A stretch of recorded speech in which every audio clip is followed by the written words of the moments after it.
go right now. Let's go. And we want to announce it, due to past mistakes of, we just missed on the public notice part for the public hearing for the planning commission, that this will be an informational only meeting and it's not a public hearing for the select board. So we will do that in the future. We'll go back to the planning commission holding their public hearings. That's right. And then move back to the select board. We'll probably do one, we'll get all the required copies to all the towns and other people that have to get them by this week, and then February we'll have our hearing. So, and there's also a report that we have to do too, that goes along with it. Right. That I was unaware of. So anyway, apologize for that, but we'll get it done. Well, I think this could be still a good work session for it anyway, so informational. So anyway, I'll just kind of briefly go through again what the enhanced energy chapter is. It comes out of Act 174, came out in 2016, which establishes a new set of municipal and regional energy planning standards, which if met allow plans to carry greater weight and substantial deference in Act 248 siting processes. So, for instance, say if something like Parker Farm up there, somebody came in and wanted to do a big commercial solar array. If we have an enhanced energy plan,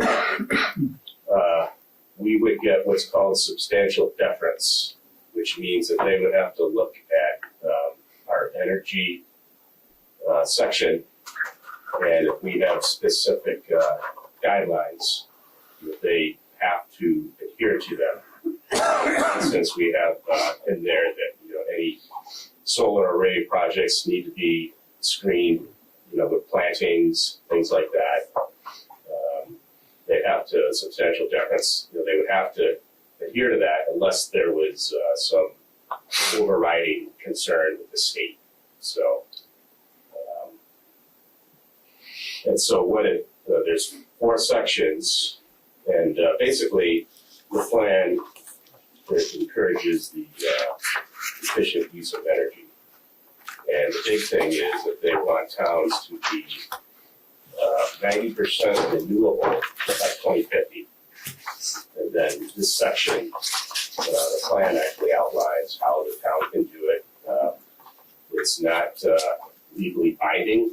You have policies, but nothing in there is legally binding. So in section 2, it has like the analysis of energy use in Cavendish. And section 3 is energy targets. It looks at new construction, heating standards, cooling standards, things like that. And then there's implementation pathways on how to do it. An example is, say the town wanted to encourage people to have weatherization done. The town would provide information on that. It's not saying that the town is going to provide that for people, but just information and help them programs. Yeah, help them to do that. So, and I think the town's already met their 2030 standards. Yeah, We have. we have a really good energy committee, and they're the ones who really help us out on this. And then we do have some maps that kind of show what we have a hydro resources map. We also have wind, which Cavendish actually doesn't have a ton of wind potential. And also we have solar resources where solar might happen. Generally, it's where 3-phase power is. So these are available if anybody wants to look at them. I believe they're on our website as well. So, anybody has any questions, I can try to answer any. What happens if we don't meet these goals? You know, I asked the director of this program last April, and they don't know. They haven't, actually, there hasn't been a proposal that's gone through this yet. So, my answer would be that I don't know if there's any sort of accounting of this. When did they start counting? Making accounting all this? Like, I've owned my house since '98, Yes. and the changes I've made since I bought it, do they count? I put in all new windows, I insulated. It wasn't insulated, I insulated, I put in all new windows. I put in a wood pellet stove, I now have a heat pump, I have a solar array. When does all this stuff start counting? You probably meet the standards. So Well, it's like a town-wide, so it's not directed to individual houses. Right, but you're taking an accounting Right, of stuff people have done, and one of them is like winterization or weatherization, and I did that, but I did it back in '98. right. I added the pellet stove in 2008. I just added the heat pump. The solar array was like 2017. I've been doing stuff all along. And how do you know? Unless he tells you. Exactly. Well, yeah, there needs to be some kind of accounting. I haven't seen anything in this plan. Because they want us to meet certain standards and do certain things. Well, some of us are doing it all along because it's hopefully saving us money and better for the world we're leaving our kids. Right. There would have to be some sort of survey that, the energy committee would have to, say if we're required to do that, then that's what we'd have to do. Because I'm sure other people have been doing stuff Oh, sure. all along too. Yep. I think as a town, if we could show that, there's a lot of folks that have done this, made their houses more energy efficient, mine included. I mean, that should actually help us. if you said that we've met the 2030 standards, how is that affecting? I think from the solar array that the town put in, yeah, I think Like a that long way to meet that. it does, yeah. And also the charging station, things like that help. So, And were you given a copy of the letter from this young lady or this woman named Denise? I don't know if I did. She read the whole report and had some things to add. And what I got from her email, even though it may not have been her intention, what I got from her email is that no one thing is going to solve all these problems, and that everybody doing their own part. Whether you have a spot that's good for solar or you have a spot that's good for maybe, geothermal, or you have a spot that's good for, windmill, even though in Cavendish is probably not too many places. Insulate your house. yeah, possibly for like a single home, it might work, but at industrial scale. Yeah, so I'm just saying, that's what I got from a letter, like this will work and this won't work, or this will work here, but it won't work there. I think it's, the answer is everybody just trying to do their part. Right.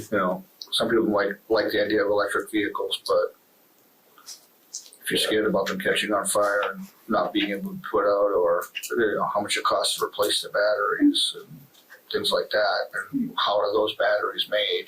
Mhm. Are they really just better? It's better when you buy it, but how much did it cost in carbon to get it built? So, Right. I mean, there's certainly a lot of unanswered questions, and I think the state, this is sort of their first stab at it, and I'm sure as time goes on, it's going to change. And as we readopt or adopt new town plans, we'll look at that.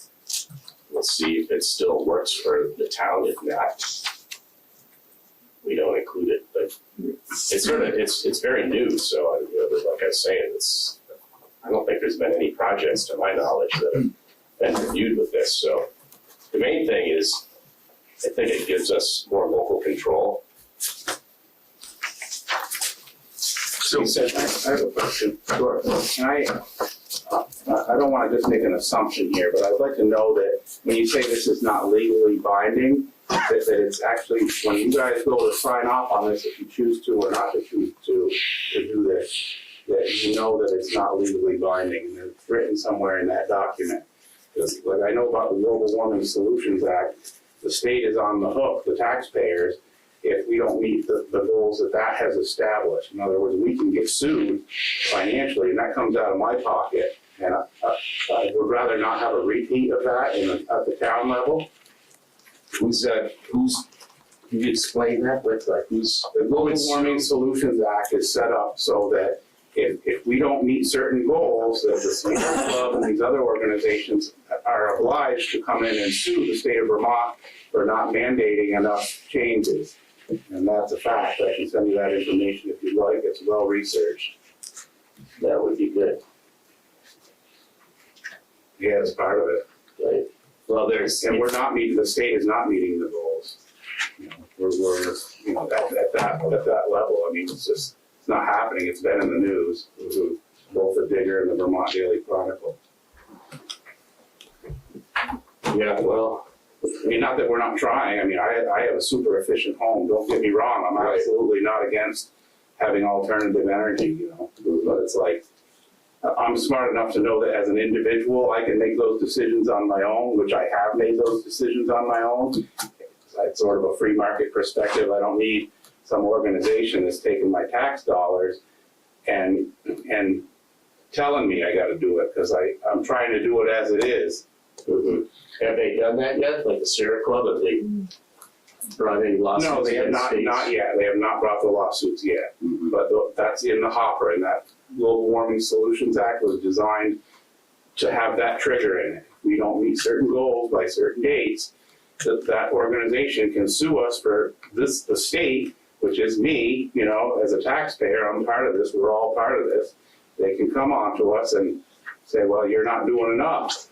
So you got to get draconian. You got to force these people to do, you know, what they've been told they're going to do by that act. That would be very draconian. I mean, Well, that's the plan. I think I have a hard time seeing that happen. I mean, There's our a lifetime, lot maybe? of things in the last 3 or 4 years that I've had a hard time ever thinking would happen, and they have. You gotta have some incentive though, that's why they probably put that in there, so that otherwise, you know, it just go on the way it is, unless you have something that has some little incentive for people to change. They're not Save gonna- money. We also have a question on here, just so you know. ATN has joined, so, Okay. but I didn't want to stop. No, you can, And ATN, I don't know if you heard this, I think you came on afterwards, and Stu, you might have came in right afterwards too, but this is not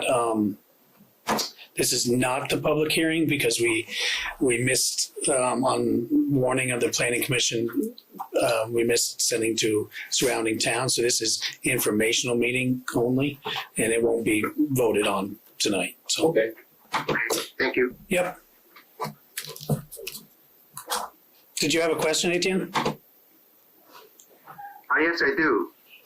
Go ahead. Is by adopting this energy chapter, does it in reference would also adopt the state energy policy, the state energy plan? So the question is, if we adopt this, that mean, are we automatically adopting the state energy plan? Yes. I believe so, because that flows down to the regional planning commission, and they have an enhanced energy plan. Did you hear And that? I got yes, I heard that. And I got a question, is that in the state comprehensive energy plan, they talk about equitable distribution of energy. Can you explain how that works? Or what that means?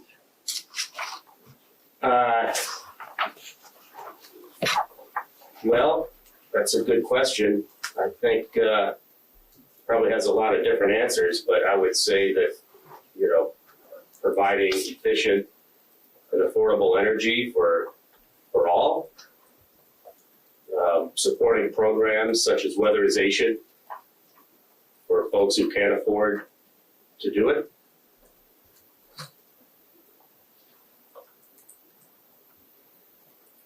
I think basically supporting programs for folks at risk of not being able to pay their heating bills, things like that.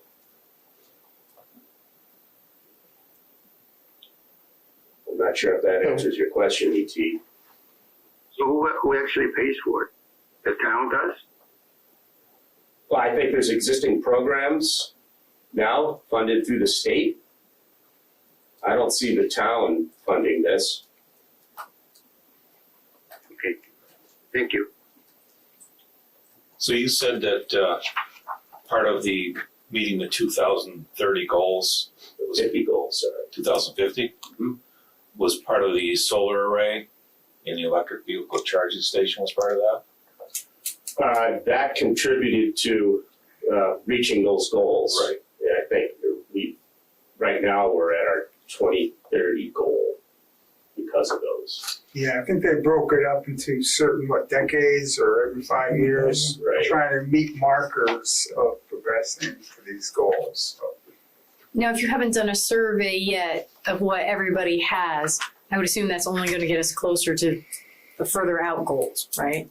I would think so, yeah.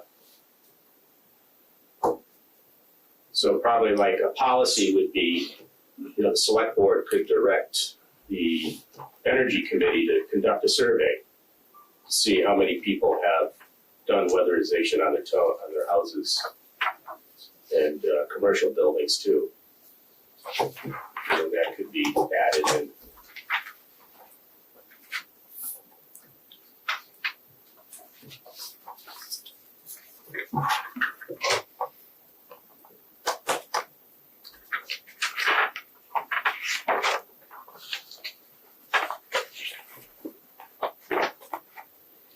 I did see in here, Tim, that it says that the charging station is free of charge. For now, yeah. Oh, it's not anymore. No, it was like for the first year or something, but after that it wasn't. Okay. But I mean, that's an easy Sure. change. And on page 5, explain that chart to me. What's the 85 to 100% use?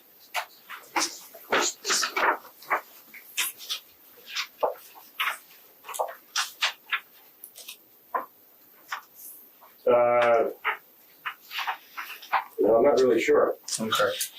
We'll have to have Jason here. All right. Yeah. I think also, getting back to your point, if for some reason the regulations become too draconian, I mean, we can always amend our town plan to say, you know what, we don't want an enhanced energy plan. We don't like the way things are going. We're not going to do it. I hope that's an option. It should always remain an option. I hope so. Well, it is, it's an option. I mean, that's what we can do. We can amend our town plans. Yeah. Yeah. I mean, if we see that's kind of in the forecast or way things are going in this country, then I think we'd have bigger problems. And the other reason why I said I think having more than one solution where people do solar or geothermal, which I think would be tough around here considering the ledges we have. Hydroelectric, whatever they're doing, everybody does their own little bit. Because I'm concerned for the electric grid with the amount of electric vehicles people think that other people should be buying. And what that'll mean for electric costs.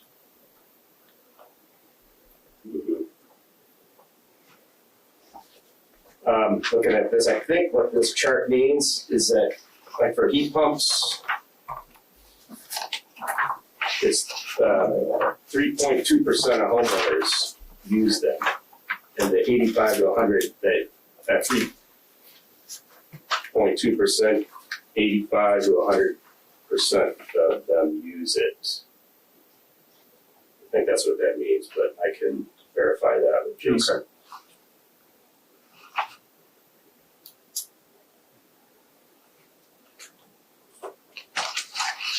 Okay. I just put one in, so we'll see how it works. Last April, so that's pretty good. Yeah. I got it so that my oils are back up. I still heat the kitchen with the pellet stove, so I get all three going. Is your house, it's all super insulated too? It is. Yeah. It wasn't insulated when I bought it, so it was all plaster on lath. We took everything down to the stud and put a sheetrock. So I insulated it while I could and would not facing it, put plastic up all over the place inside. And then the attic only had 2 inches and I added a foot. Right, yeah, it's my understanding that heat pumps work best when your house is really well insulated, if it's It is well crappy house. He said below It's not 15 too cold degrees. outside. He said that it's a little iffy below 15 degrees, so I have it set that when it gets below 20 degrees, the oil kicks in. Right, And you need some solar with that because it's costly to run those things if you're just gonna pay electricity. If you don't have some offset from solar, I got solar. that's So. pretty pricey. I heat only with wood, and it's a renewable resource, so I'm happy about that.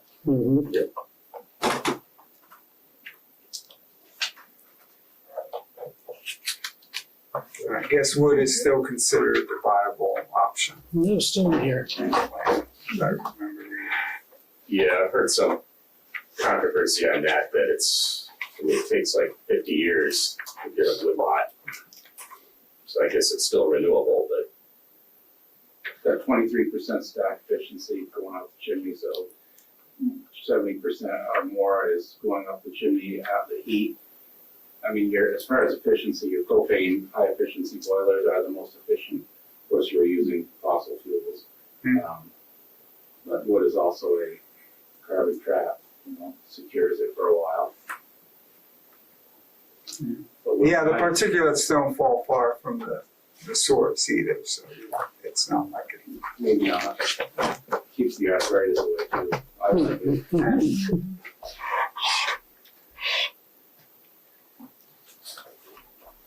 And they talked about geothermal, but, and of course, some people in town do have that. So that's, I guess, an option, but that's, I suppose, pricey too, because you have to drill. right, It's like for a deep well. Even deeper, I suppose.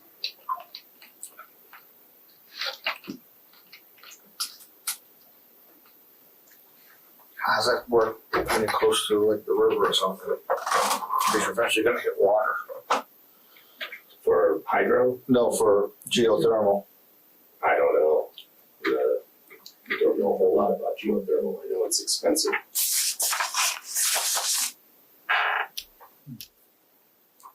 Yeah, it's not like it's super hot. I think it's just warm enough so that. And it doesn't change year-round temperature. Right. So So it's your air conditioning, it's your heat. Right, just like. The temperature down there just doesn't change. Any sort of. I know a few people in the Midwest that have it, but it's not quite as cold. Well, right now, it's not that cold either. Yeah, unfortunately.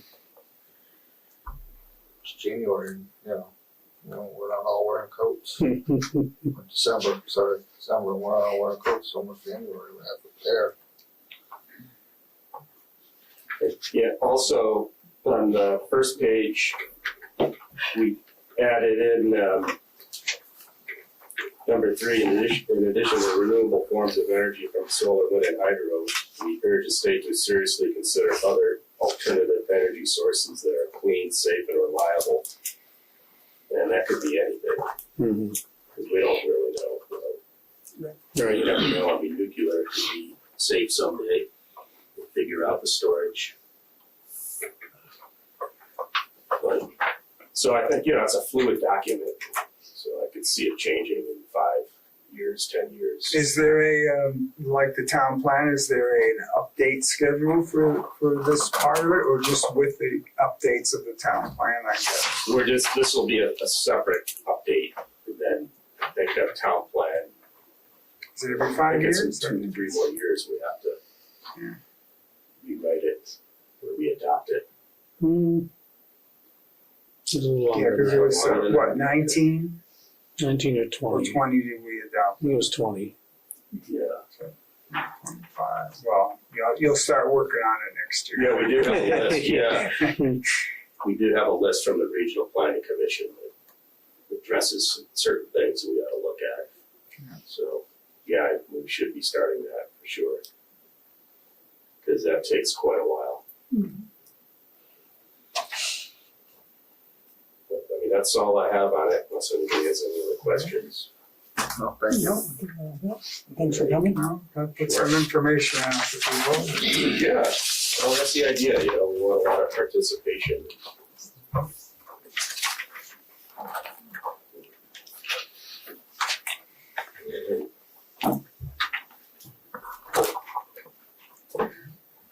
We have to move to close the informational meeting. I don't think we have to move to close it, but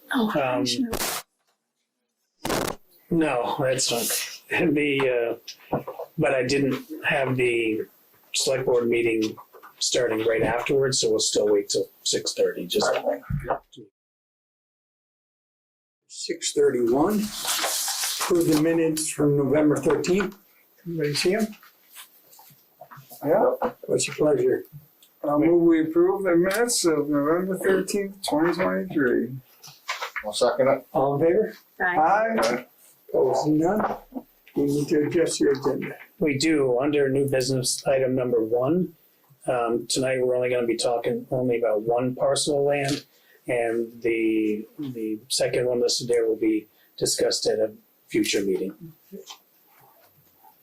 So the second one's crossed off. Yeah. Yes.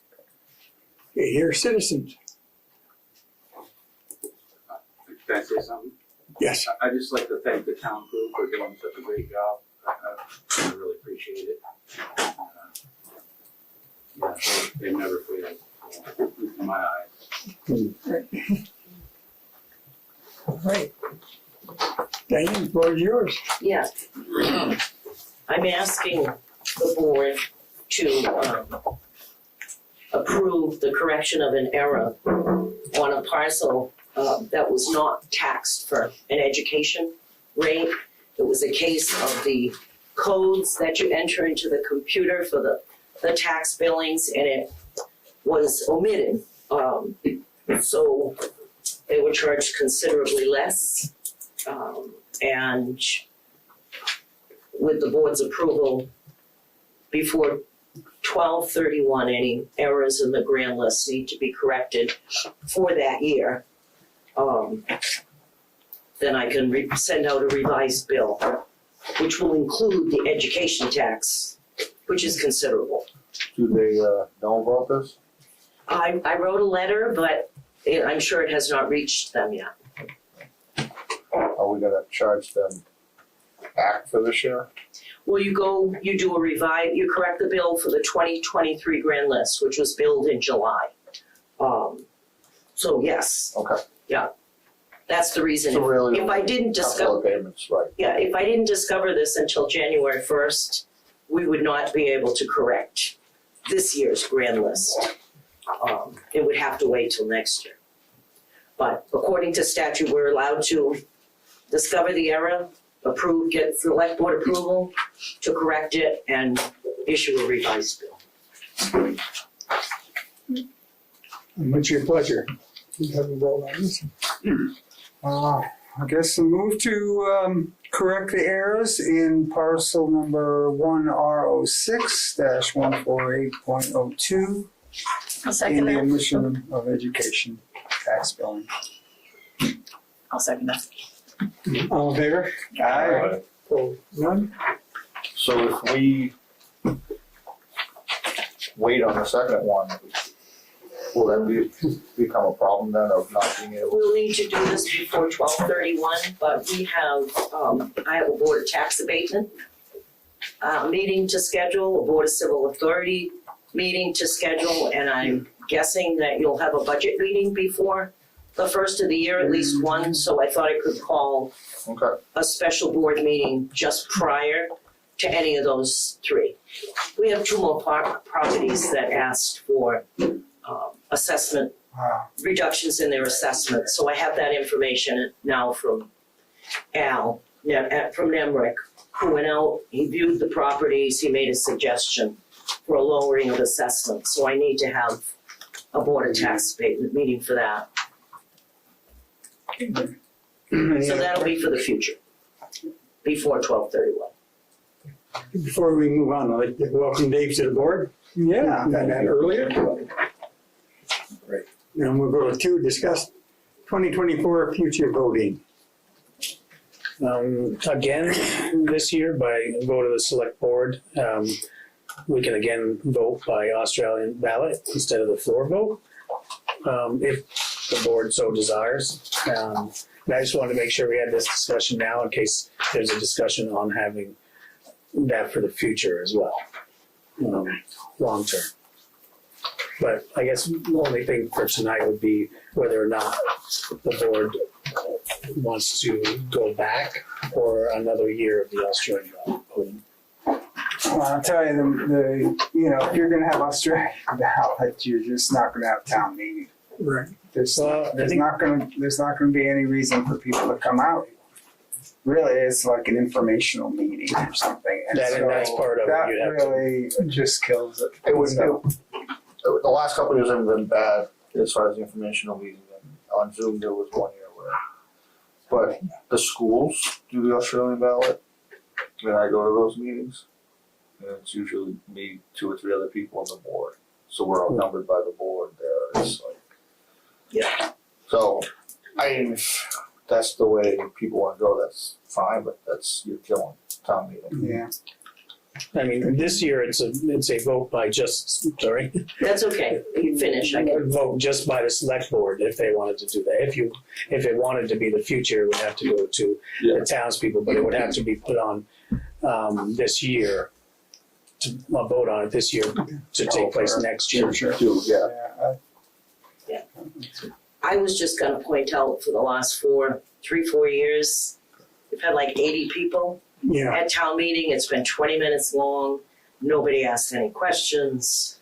You sit there almost awkwardly and then say, well, I guess the meeting's adjourned. So I don't know, I just feel with Australian ballot, more people have the opportunity to vote on the town's budget.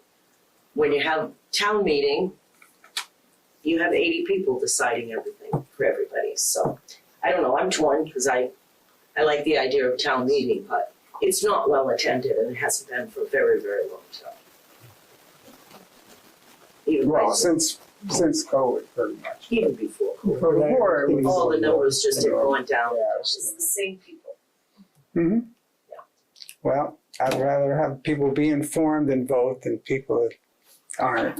Well, people get their town reports It's in the mail. yeah. They're informed about the It's a budget, hard call. anything else that's going on, but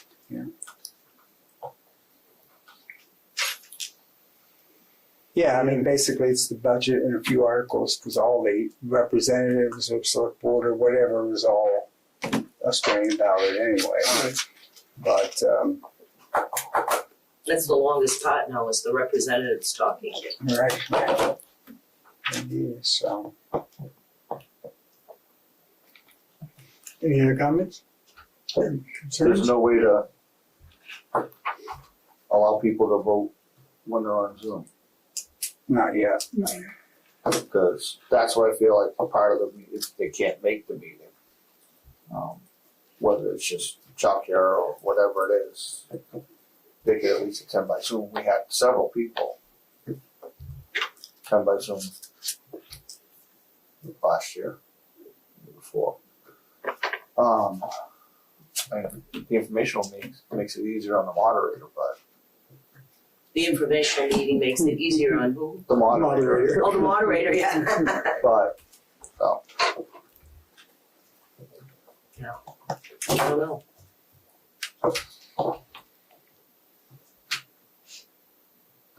Well, I vote for keeping town meeting. Wait a little while before Traditionally we was. make a decision on It could be made in the January meeting, and we would still have time, I believe. Is that correct, Diane? You were gonna look through that. You can look through that again today, but if something was to happen in the January meeting, we would still have time. We have to have, the first day we can post the warning is January 25th. The last day we can post the warning is February 4th. So we have some time. So we can make the decision in January. Maybe we can get some Give it some opinions thought. from That's somebody the wants. public. Is this something you guys decide or something that's voted? For this year, it would This be. year. But we would have to put it on the warning and vote on it, that we would wanna continue it into the future, much like we did when Well, the school voted. And we voted the school that way, we had a vote on it. So, Not the board, but the voters. Yeah. Will make that decision. That's right. Yeah. If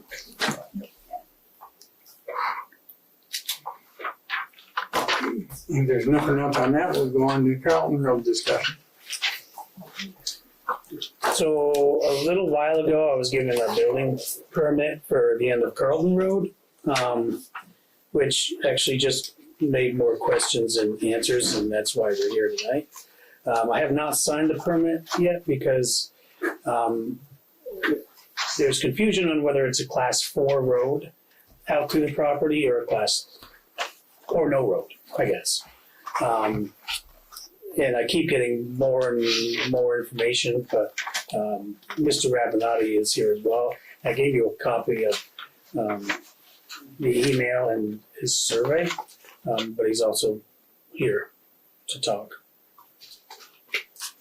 I hope you're here to talk. I said, I hope you're here to talk because I threw it out there to you. Yeah.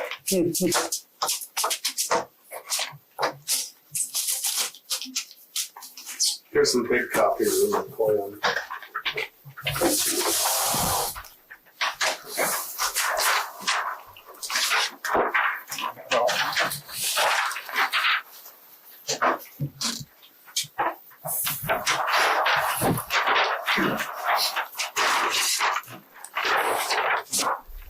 I was hired by Benson Childs, who is Front Porch Mountain Club, and it's the old Belknap sawmill at the end of Carlton Road. And as I was doing my survey, when we do a survey, we try to figure out where the town road right of way is. And so I looked in the town records, and by statute, every road is supposed to have a meets and bounds description of the road. Cavendish does not have very good road records at all. Brendan McNamara and I looked, and we did not find one. So we reverted to the state aid highway map, which has been around for 30 or 40 years. And that shows Carlton Road as being 0.22 miles maintained, and then it shows, I think it's 0.3 miles of class 4. Well, as Brendan and I were looking at this, we mutually agreed that the location of the hammerhead would be the end of the road. That's the end of the class 3, and I measured the distance all the way back to 131, and it's supposed to be 0.22 miles, and it's 0.184 miles. It's 211 feet short. And there is no evidence at all of a class 4 road going past that. That's the gravel pit. That was the old lumber yard. So we did this a year ago, and we were supposed to come in and talk to you guys about it, and we never got around to doing it. Now Benson wants to build, and he came in and talked to Rick, or Justin Savage came in and talked to Rick, and so I explained the history with Brendan, and you can see on my map that I have drawn a hammerhead turnaround, which is more advantageous to a cul-de-sac, because the big tandems can't turn around in a cul-de-sac. And so I guess what we'd like to do is have you verify, or whatever we need to do to to make this set in stone for the future? I get this late, but I will probably, that was from the state on that. They have no record of anything in writing about this road either, whether, because like you said, by state statute, it needs to be laid out that way, but it I believe it also, a road can also be there, and then just by select board, if somebody petitions by select board, they can adopt the road as well. Yeah, anytime you make a change to a town road, the select board is supposed to adopt it. And I'll just go through this just real quick, because I got it at 3:00 today. I didn't have time to pass it on. Way back in the 40s, this map, the mileage map showed it as 0.35 miles, the road. Sometime in the 60s, it dropped down to that 0.22. And then I think in the 80s, it went back to the 0.22 and the 0.13 of class 4 to make up the 0.30 of class 4. Right, Yeah. so to make up the total of what they had before. I mean, this is referencing sometime between the 1850s and the 1870s that there might have been something in writing on that road. There's no, I don't know if that's what, I mean, if you went back that far on looking on those ones, or if it's, I didn't have time to do that today. To look back there. The state aid road maps came off aerial photos, and they've been around. I've been surveying since the late 70s, and they've been around that long. Who makes them, how they make them, I don't know. Right. Here it says the class 4 is 0.13, and you're saying it's 0.30? The total road listed in the 1870s was It is 0.35. 0.13, It was, the total road was 0.35 in the 1870s. Or prior to 1940, I guess. Yeah. But I mean, this road was listed as one of the roads when, I guess, the state aid maps came out in the 1930 or 31, and somebody from the town and somebody from the state would have had to have gotten together and figured out all these roads. I can't answer whether it's in a deed somewhere or not. The state doesn't pay for class 4 roads. Correct. So you're saying you found no documentation for a class 4 road? No documentation, no physical evidence. So basically that part doesn't exist. Yeah. So really we're just talking about the 0.22.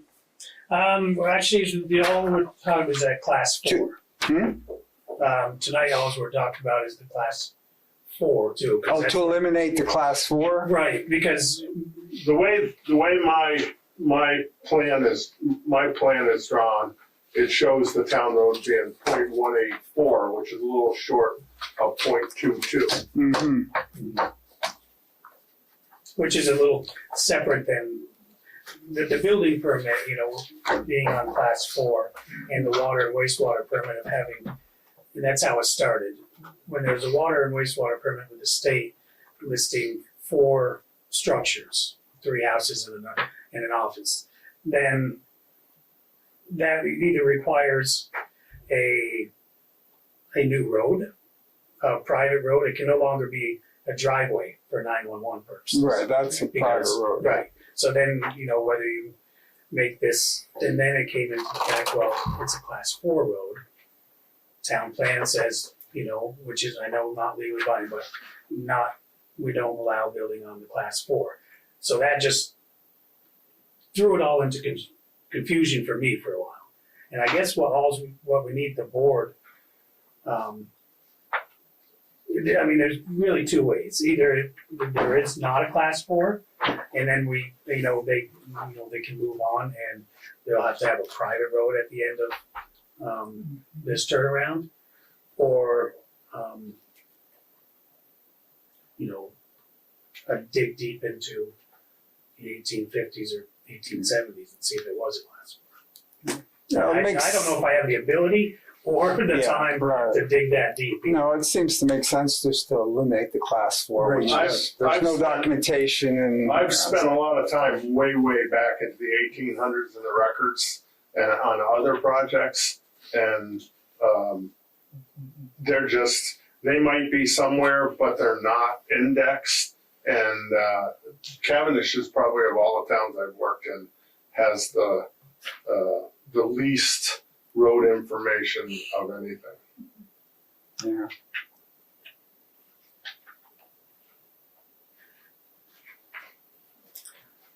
So by vote tonight the board could accept this survey, which is listing the end of the town road. So if we do that, then when it came time to do the road thing with the state, we'd have to change that, right? We'd have to change, To the 184 rather we'd than have to change the 0.22? the 0.22 to 0.18, because that's the 0.18. class 3. Right. And then Mhm. the class 4 would come off of our listing as well, because it's listed on a part of the mileage on our mileage sheet. Right, even though it's not reimbursed, right? Right. Yeah. But as part of this survey, that 0.22, we would lose, that little bit of this road on this survey.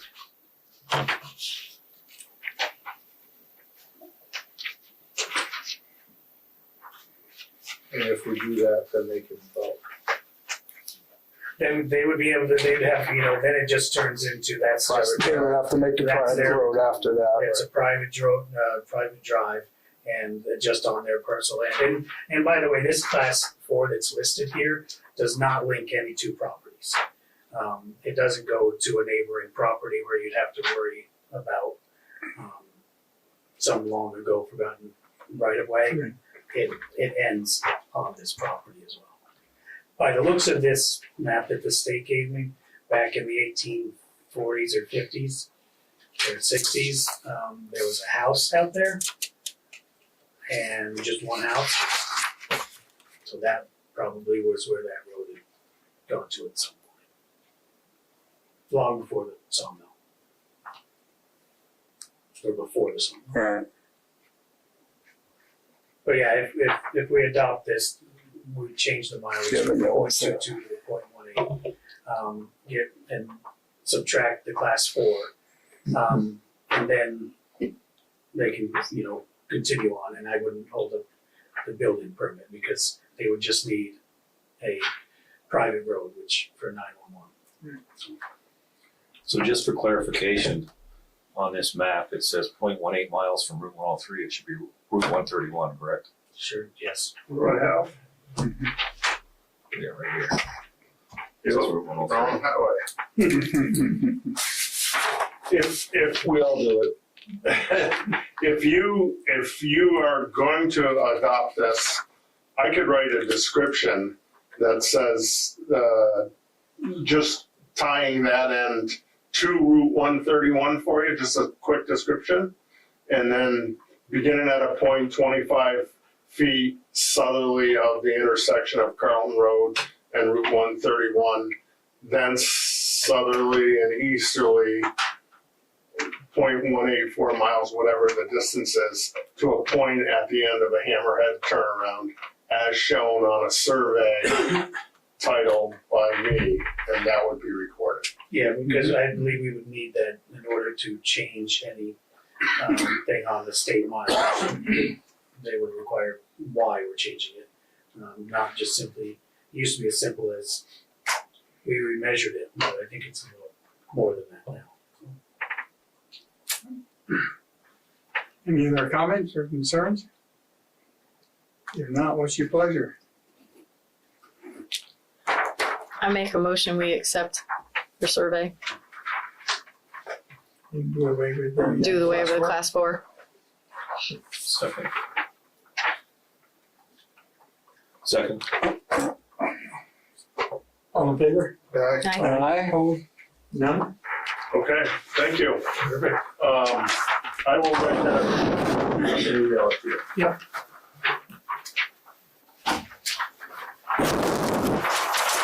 No, I wrote on it. I corrected the route. What's that? I corrected the route on there, so I wrote on it. Sorry about that.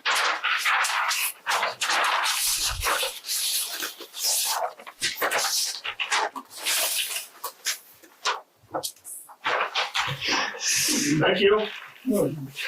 Thanks. Oh, discuss using the Vermont Alerts Notification System. At last month's meeting, Morgan had mentioned Vermont Alerts to all of us. We had talked to Vermont Alerts back in July. There was a lot more, it sounded like there was a lot more to it than everybody was ready for. Well, more so the state, because everybody was a little bit busy at that time. But basically, it's just a notification system that's run by the state. But part of it is it needs to be adopted by the Selectboard in order to use it. I've been in talks with the emergency coordinator, and he's in agreement that this is a good service. I haven't really sat down with him and gone through all the particulars, because I think we both agree that there needs to be, I'm not sure what the training is yet, but some sort of code of conduct to using it. We have to go through a list of people that are able to even post on it. But for just tonight, there is it needs to be adopted by the select board with only the select board chair signature. So if the board approves, I can write up a letter and then we can sign it, later, at a later date. But I'm assuming it kind of works like the fire department. Yeah. I'm not sure, but I'm assuming it is. Right. Any comments, concerns? Now, what's your pleasure?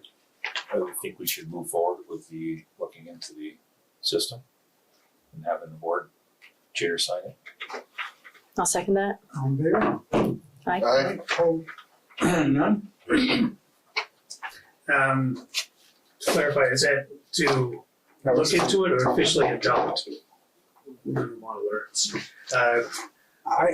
Did you send, was that in the packet? I don't know, I guess. The letter would it pretty much Just said, follow the municipality officially adopts it. I just didn't hear if your motion was adopted or if it was Well, it's to look into, but, adopted. oh, okay. I'll change it. Yeah, go ahead. Who bears the cost of that? I mean, is that? This is all run by the state. The state, So it's So Yeah, funded by them. they're on X now. So I get alerts every morning of the roads that are closed due to weather, traffic, accidents, whatever. Yeah. So, now, this is active, right? This program is active. You can be on it, and it will give you alerts from Cavendish. But currently, we have to call in, and they will send out an alert for us. so it's weather, road, and emergency alerts for Vermont communities. So, I get it too by email and text. so This adoption will allow us to have. So how do people get it by email? Do you have to sign up for it then? Yeah. Okay. Good to know. And part of this process is also, a public awareness campaign that we can, we'll put it out to the public. we can say something at town meeting, saying, who would let you know when something's going on and things you need to be aware of. There's a lot of time that's stuff on 89 and 91 saying, listen, the road's closed, hit this exit or that exit, and then You can sign up by county too, so you're not getting the statewide stuff. they also send out when it's clear, so you know it's clear now. It's a good program. All right, we'll go on to this. Discussion on addition to Park Place on town roads. More roads. As we just talked about, in order to make sure that we do this road, if the board wants to have the addition of, I call it Park Place, I don't know if that's if there's a real name for it. It's just, seems like it's listed on websites as Park Place, but, so there would have to be a site visit and hearing. Firstly, after, the first step would be tonight to vote to lay out the road.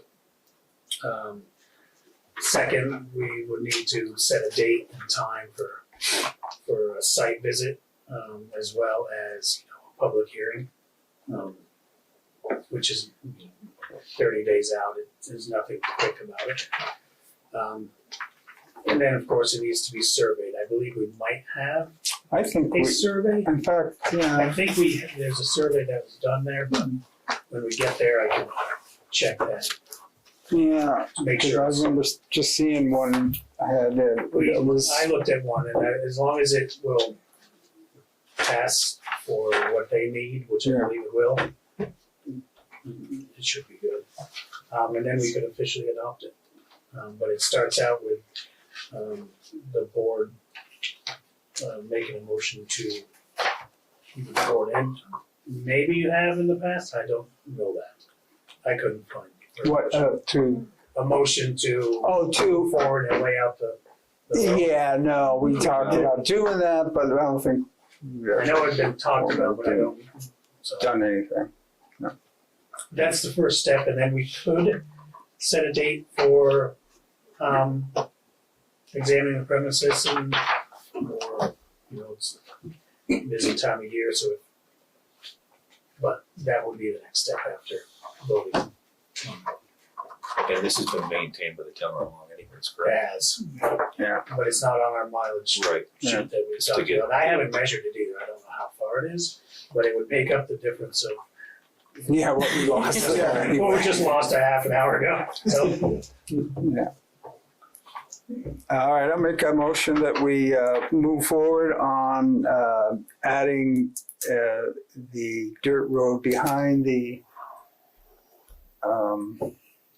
Murdoch's and the brewery to become a official town class 3 road. I'll second. Class 3. All in So- favor? Aye. Aye. All right. Opposed? None? Good.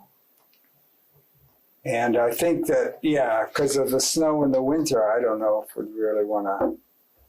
So, I We mean, get preliminary stuff, but maybe the site visit just before a hearing or something we could, in March or something, when it gets like yeah, I after mean, I think that's town a meeting or something. Yeah, definitely good idea. makes sense because you can clearly see where it is and it can be delineated with some stakes or something if there's a question. Consider appointment of the Selectboard liaison to the planning commission. Currently, there is no liaison to the planning commission from the select board. Well, I'll nominate Dave Norton to be the. I will decline that nomination. I was gonna say, this screams Dave's name, doesn't it? You have to let me get my feet wet first. Well, that's usually No what. better way. That's everybody who's come on the board has taken that position in the past 20 years, I think. So that's why I came right out and nominated you. But maybe you could consider it over the next month or something. Unless there's a second and we vote. Anybody else interested in going on that? How often do they meet? Been there and done Once that. a month, generally we don't meet in August. Try to be clear and concise, get out by 8.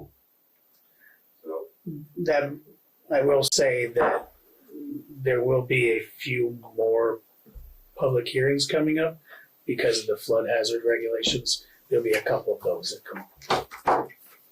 we're getting kind of popular these days. For years, with nothing much. Is that the first Wednesday or second? First Wednesday. So, just like 5 days before ours, mostly, Yeah, because we're the, yeah. sometimes a week or so. Wednesday of the month. and we're the second Monday, so usually they'll fall right behind one another. Sometimes the third. Would be interested in? No, I was just asking. I was getting clarification. Okay. I'll do it. Okay. I've been there before. All right. I nominate Shannon. I'll second it. All in favor? Hi. I get to keep my chair, right? Give her a minute to reconsider. They're good meetings. Yeah. I've been there before. Discussion on short-term rentals. So this was brought up last week to start the discussion. Really, everybody in Vermont seems to be having this discussion right now on short-term rentals.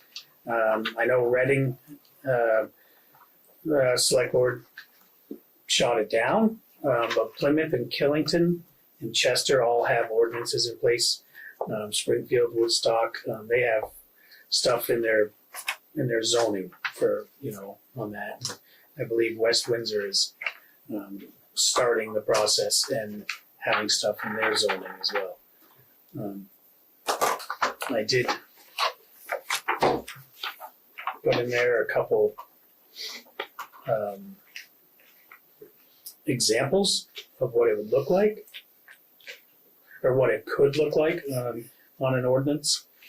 The state has given permission for towns to do an ordinance for short-term rental with some pretty basic guidelines. So, Do we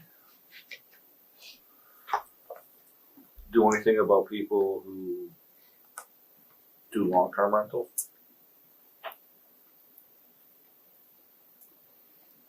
Do we have an idea? No, is there like why would we want to do this for short-term rentals if we don't do it for long-term rentals? Whatever it is we're gonna do. I think it's kind of difficult with short-term rentals as far as many as they're popping up right now is, from what I can see right now, it's the hit that like our water and sewer or town resources in general take on something like this is, when our water and sewer were put into place, these were single family homes that now have 10 or 12 people or more in them. You can really tell in the fall of this year, I got a better outlook of what it was really like when, we were running pumps 24 hours a day and just meeting demand during peak foliage. We were going through 35 to 40% more water. Long-term rentals are overseen or ruled on by the state. The fire marshal has better control over long-term rentals. Are they taxed as businesses? Short-term rentals being weekly, monthly, seasonally. Is there a description, cutoff? 30 days, I believe, is the Yeah. So if somebody was renting month to month, it would not be considered a short-term rental. That, if they had a month-to-month lease. What if they were just seasonal? If it's more than It's more 30 than days, 30 days. it's not Okay. short-term. There's existing statutes that govern long-term rentals. Right. It's been in place quite a while. Right. And with the short-term But the rental, town doesn't tax them or anything as a business. I mean, I assume that these landlords pay, that's income.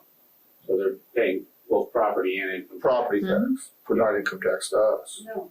Or it's just No, No, they pay not income that. tax. Right. I mean, they pay taxes. Of course. I mean, I just being on the department, you guys know from Ludlow Ambulance and Proctorsville, I mean, there are incidents of increased call-outs for some challenges at short-term rentals. And they may be second homes too, but they're short-term rentals. I mean, as as you were saying, it does cost some money. Are they viewed as a business? To me, this is even more of a business than a long-term rental. Right. I don't know how. They are Not charged really. room and meals tax by the Airbnb or whatever, and that goes straight To the state. That's already done. So if the state sees them that way, I don't see why shouldn't we? We get a lot of phone Well, calls there's- about this. There's, A lot of phone calls on whether or not we have anything in place on short-term rentals. And does the town even know, for emergency services, like how many people, how many units are in a house? No. Whether or not there's a unit sleeping, unit in a shed, Right. barn. We don't have any control. Yeah, over that. Really, the one, And another part a of, few weeks ago, we had, ended up being 16 people in that house. which is against fire marshal, if it's 9 or more. It Nope, needs to I be called the fire sprinkled and marshal all on that. Yeah, I mean, There's nothing he could do. yeah. They told him he was in a rental or his family. They're all family, so that washes his hands of it. I mean, until there's some sort of oversight, I'm in this business and selling them, and I own one. There's nothing, there's a statement from the state that says, yes, it should have fire marshal and electrical, certification if it's a rental. There's no enforcement. To get the fire marshal to come, it's a waiting period. It's a nightmare. So to think that there's anything that you can do until the state has criteria that's enforceable is pointless.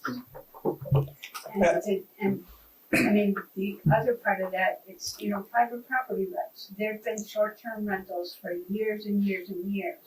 But all of a sudden, the Airbnb has made it popular as opposed to Singleton's property management, Sunshine Rentals. This is nothing new. Yeah. Absolutely nothing new. It's just getting a lot of publicity right now. I know the issue I have too is like, we have a lot of ordinances, but who enforces them? There's violations for ordinances I see every day that they're in the town books.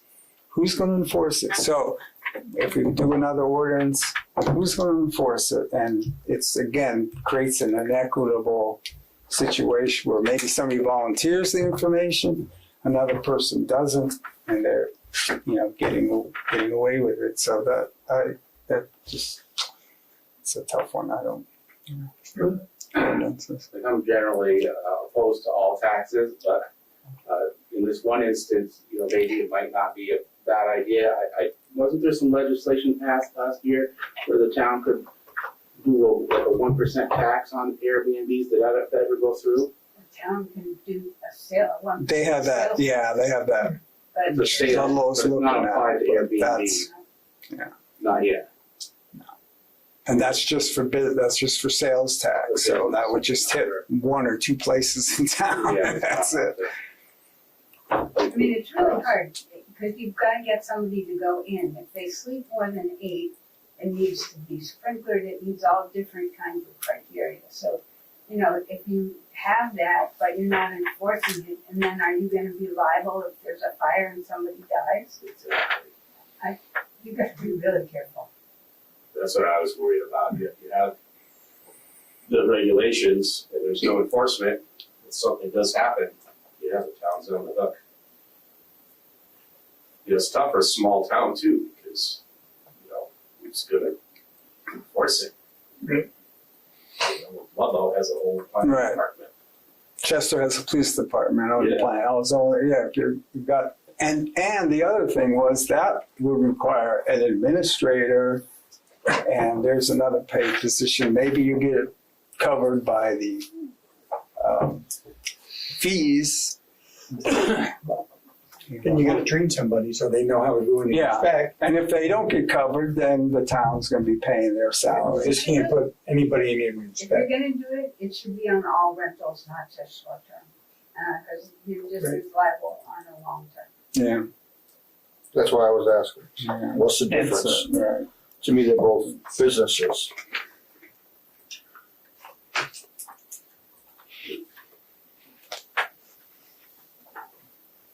In terms of administration, as a planning commission, we're developing draft subdivision regulations. That's a big item, is the administration. And Mount Scully Regional Planning Commission, they expressed interest in being administrator. The regular for subdivision routes. Mhm. I don't know if they would do it for short-term rentals. Yeah, right. They'd have every town taking them to be. There was an article, I want to say it was in, I can't remember which paper it was, but I got it online, and it had a list of all the towns and what they're doing for short-term rentals. It's probably like 6 months old now, 4 months old. But So are you just looking for direction on how to move forward with this? So yeah, I mean, it was Because- brought up in the last board meeting we need to have the discussion on this with the whole board. So I think it's definitely something that needs to be looked into because it creates a strain on the infrastructure of the town, the water, the sewer, fire, ambulance, everything. I'm pretty sure it was in Telegraph. They had a list of all the towns, the area, what they're doing, what they've done. And it's kind of split on what some towns are doing and, some aren't doing anything, some, Well, I read the article, and I read a couple of the things that went with it. At first, I was of the mind of, like I am most things of, I don't like telling people what to do with their land. But they're running it as a business. It's not like I have a room and I'm renting out the room. right. It's people buying a house and then putting it out there and trading and getting as many people to go in and out of it as they can every other week. That's assuming that they're doing it full time. A lot of times it's somebody that just doesn't wanna come up for Christmas week because they know there's 9 million people here. So they might do it for 1 or 2 weeks a year. I mean, they're making an assumption that it's a full time. I believe it also has to be more than 14 or more days in a year as well to be under these And considered I short term. really wonder how different if the That's one day. usage of water and sewer is now than it was 3 years ago, before this became a hotbed. Oh, yeah, no, that always at certain times of year, I remember we would talk about how it was iffy with, the water. That's why we put in that second pump and stuff, so that we'd have some sort of backup more when we And that really could be needed a it. second homeowner bringing their grandkids up. I mean, it doesn't necessarily mean it's a rental. Yeah, it's a very tricky thing. I just see it as a quagmire myself, but And I'm not sure if all those could be answered Addressed, in yeah. an ordinance and the way it's Yeah. written as well. Right. If that was the case, so. I think we'd almost do better if, like, for certain things, like if we maybe looked at, or there is a water board, if it looked at how water is metered, maybe. That's the other bad thing. A lot of our meters aren't that good in town. Right, and getting the meters at some other things that would bring more revenue in some ways, but and I don't know if I guess there's not really any list or tax classification for that, whether that would, I guess that would be difficult to do. I mean, you have a business, yes, you can put that under a business classification and it's assessed a certain way. But homes that are rented out, I don't know if there's anything you could do with that. It's really a difficult thing to try to come up with a solution for. Mm-hmm. And like you say, I mean, in 3 years or so, you could have, we always have these recessions, you could go through something major, and that will just like dry up, for a while, and then it would come back. And so It's worth considering. Maybe we looking can into look more. into it, see what we can come up with. Yeah. Something you want me to look into, or are you thinking the planning commission looks into We could do other that. ordinances and throughout town?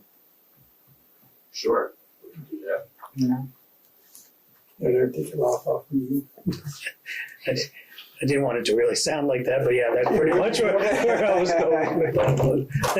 So we, if we have a consensus of the board, but let the planning board look into it, come up Okay with with that. something.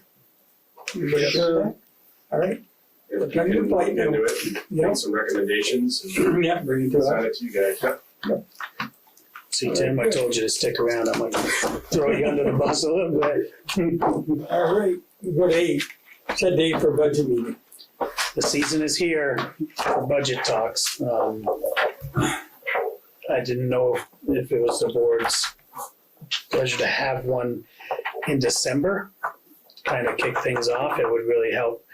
We could do that and along with that parcel error that we had. Yeah, usually we haven't done them until after the new year, but, I don't know. Deadline. We've usually had like, really, I don't think more than like 5 or 6 max. Right. And we would have Mondays and Wednesdays or Tuesdays and Thursdays or something like that. But me being new, I 6 don't to know. 8, we were always like 6 to 8 Mhm. firm, so that we would I mean, we can but, kind of feel it out a little bit anyways. I don't know. I mean, it gets tough when you get close to the holiday there and that holiday week. So that's why we always just throw it off till after the first. But whatever the board I mean, needs to do.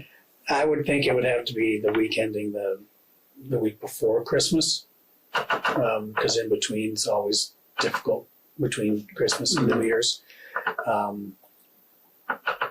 We could always do it in January as well, but we would still need a special meeting for this parcel that we did. We're almost there. I know That's next. next week, by the way. Yes, I know. Yeah. He sounded like it's 3 weeks away. He did. We all knew. Well, this year has gone by pretty quick. Next Tuesday's out because there's a meeting here. Right. Well, Mondays and Wednesdays work better for me. Yeah. Yeah, Mondays. What works for you, Dave? I work Wednesdays and Fridays, So it'd have to be next Monday. Eliminated process of elimination, I guess.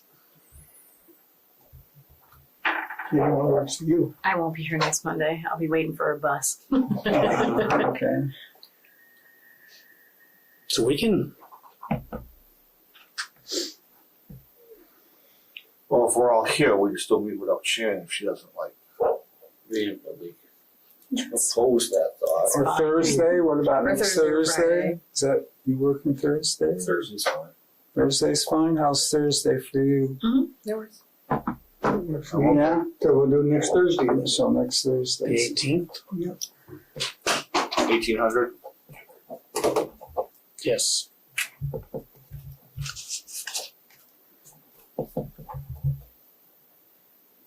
What's that, the 21st? Yes.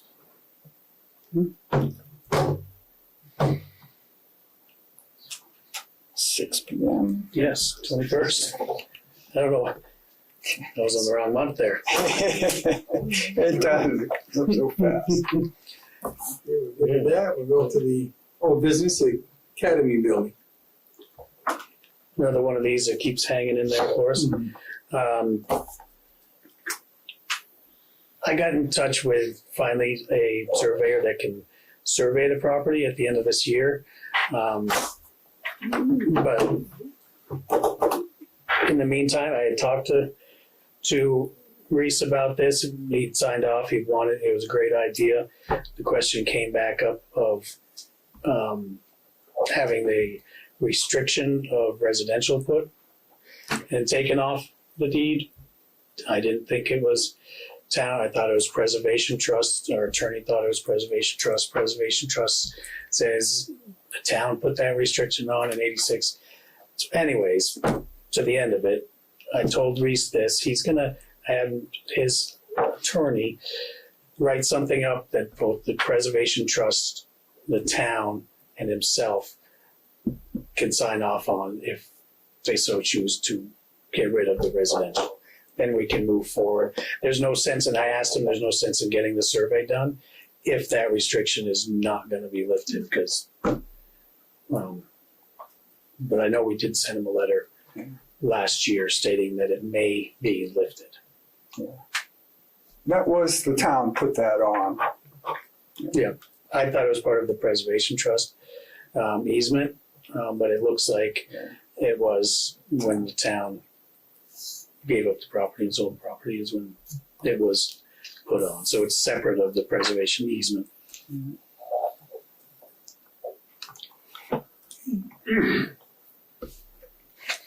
Managers report. And Got anything else on that? Oh, I just was thinking that, I had mentioned last time too that it would be good if, could keep this long side without much changes because of the aesthetic and stuff. Because, there's probably room in the back and stuff. But, the other thing, there was something about we had a whole thing to do with the parking and a deed. So there's a bunch of things, I guess, that have to be. And I did find in a deed somewhere where it does say that the land kind of equals to the present building dimensions. With the academy building, that's what the town gave up. They kept everything else. But it also says that we'll give the right of ingress and egress from that building through the town property. I don't know where the town property ends on the other side of the building where they wanted to have the deck and stuff like that. It does drop down, and my guess is that's where, it comes level and then it drops to the next property. That's probably long. I saw some that said 11 feet from the exist, but I don't know if that was before that side shed was on there or after, or really not sure.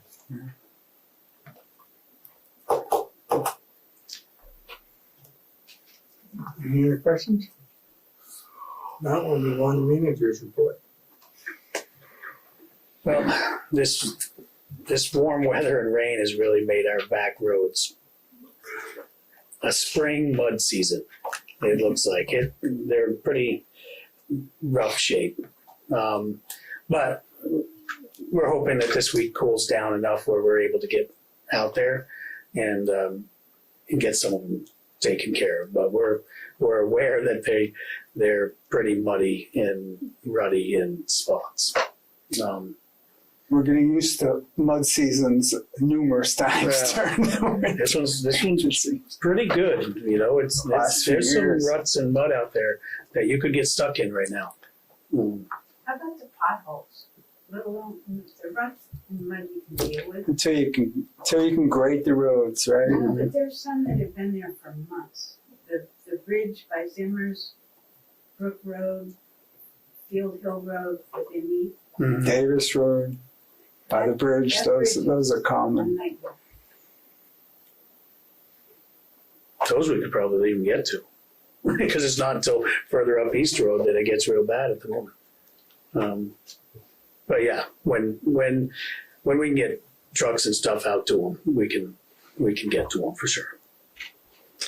I also want to just do a little update. We're continuing to work with FEMA to finish up the category A and B, which category A is debris and B is emergency work that is done. And after we finish up with those two categories, we'll be moving on to the permanent repairs, which is a much larger category. Category B only has the emergency repairs of about $80,000 to $90,000 probably. it's a lot harder to prove that it's category B than category C, which can easily be done. Category A, debris, we're looking at $325,000 to $350,000 worth of work that we've done. That's including taking out of the river over there, which is going well, or went well, and looks really good, because I know at first we weren't sure, and people wasn't sure if that was reimbursable, but everything looks up and up for that.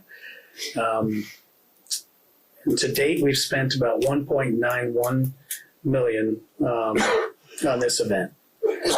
We still have a few things that we need to do, which is we still have some guardrails, and we still have some paving that didn't get done this fall that both will have to be done in the spring. So the $2 million estimate that we had is still holding true, and it's pretty close to being right on.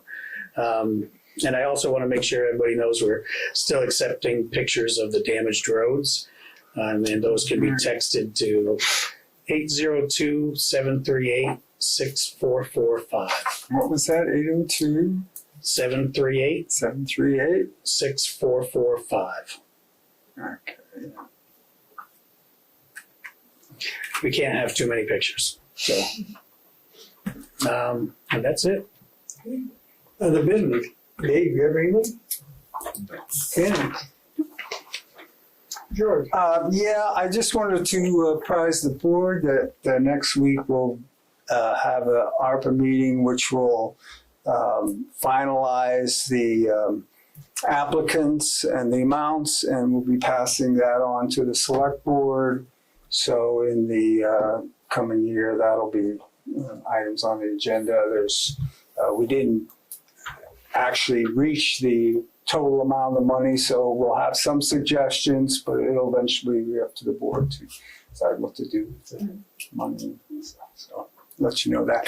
And the other thing, I was just from back on the Carlton Road, the whole class 4 thing, I don't know if we can just say, okay, we just voted to say that's no longer there. So that's just something I think we should check, because that could come to haunt us, because we've always had to, any indication of a class 4, we had to throw. If we were giving up a class 4, then you'd need a public hearing. Right. What we voted on tonight was a Saying survey and the research right. that's already been done, that they couldn't find anything. Right. For But the state listed it as a class 4. That's what's my conundrum there. And when I talked to the state on it, they pretty much, they said they believe that something was probably done in the 1860s, something like that.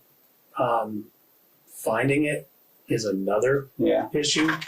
I looked through some of the stuff today. I mean, I only spent a small amount of time.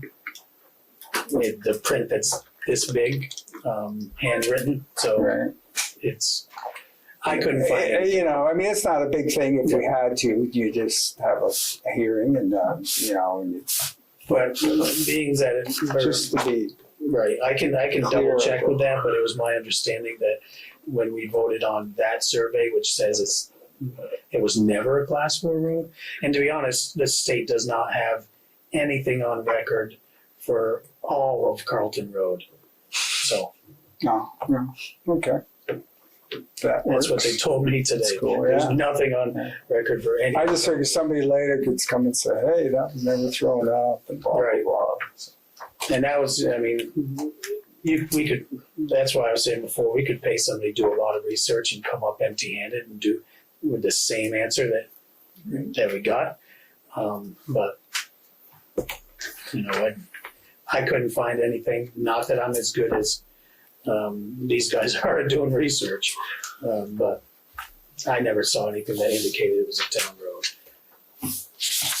Do you have anything? I'm good. I'm good. I have a motion to go into executive session. I'll make some motion. Second. All in favor? Aye.